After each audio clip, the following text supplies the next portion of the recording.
ค่อยถอนในฟรีนี่ครีมจะเห็นบ่นี่กับค้อนนี่เอาเลยบ่เอาเดี๋ยวนี้เลยบ่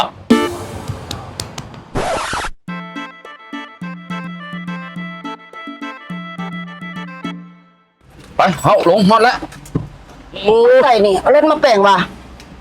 เจ้าอยู่เว้าหลายนะคือลงมันนะ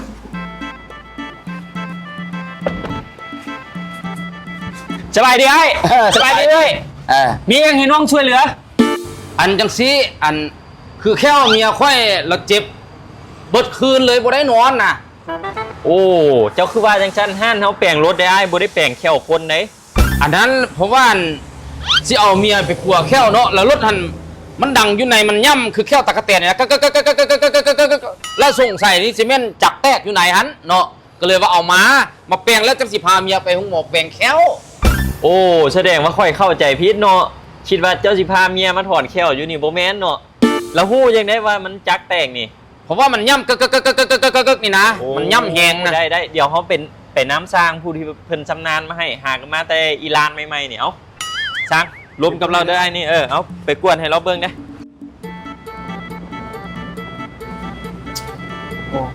ค่อยเบิ่งสร้างมันที่คืออยู่อันเบิ่งท่ากบมันคือตัวแลนนี่ โอ้ไอ้รถเจ้ามันบ่ได้เป็นหยังปกติน้องเซ็กให้เราแต่ว่ามันมีปัญหาอยู่อันลำโพงมันแตก โอ้ยเจ้าจะเที่ยงค่อยแม่ค่อยเจ้าของรถนะมันแตกแน่นอนเพราะว่ามันเจ้าเห็นบ่นี่เสียงเดี๋ยวนี้มันเสียงจักแตกแน่นอน โอ้ยยังมาเถียงซางนะคันจากรถเจ้าแตกเจ้าขี่มาบ่ฮอดหันอยู่พี่ค่อยขึ้นไปเบิ่งแล้วลำโพงเจ้ามันแตกจะเปิดวิทยุข้างไว้มันก็จะสั่นตัวบ่ โอ้ยเจ้ายังมาเที่ยงค่อยอยู่ค่อยฟังเสียงแค่วตะกะเตียนมันนี่นะมันแตกนะเจ้าจบมาแต่สิเดือก็เจ้าก็สิมาฮู้แท้ค่อยเนี่ยเจ้าของรถนะจักมันแตกแล้วแนวนี้นะ ลูกค้าแต่ละคนคือสอบไปเนาะเอาจังซี่จะบ่ต้องฮู้หรอกว่าข่อยจบมันตะไสน่ะข่อยมี2ทางเลือกให้เจ้าเลือก1คันจากแตกเนี่ยแปลงเบิดประมาณ50ล้าน2คันเปลี่ยนลำโพงเนี่ยเปลี่ยนแค่500,000กีบเจ้าเช็ดตัวใดเพเอา อัน แม่มึงอัน50 ล้านกับดอกลำโพง5 แสนนี่ค่อยว่าอัน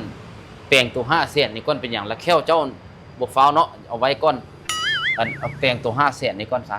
โอเคไอ้เดี๋ยวน้องเบิ่งให้ได้นั่งท่าประมาณ20นาทีก็แล้วดอกแต่เรื่องเขียวอันล้มกับหัวหน้าเขาได้ตัวนี้เขาบ่ได้เรียนมา ไอ้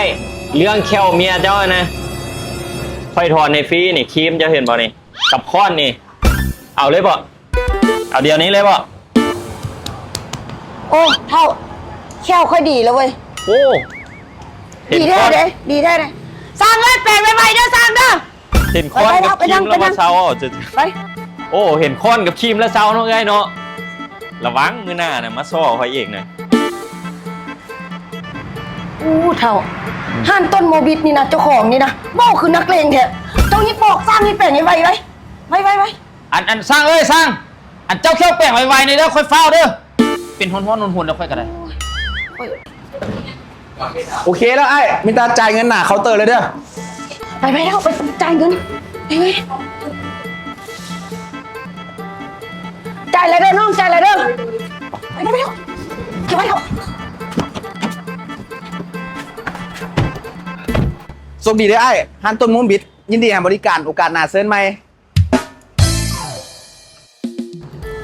โปรโมชั่นเด้อสำหรับวันที่26เดือน6 2026ที่จะมาถึงนี้ผู้ใดที่มาซ่อมแปลงรถที่ห้างต้นโมบิสอัพไปเลยเสื้องามๆแบบนี้คนละ1ผืนส่วนว่าผู้ใดที่สั่งเครื่องออนไลน์เนาะฝากทางแผงแม่นเขาจะฝากให้ฟรีเด้อทุกคนเด้อ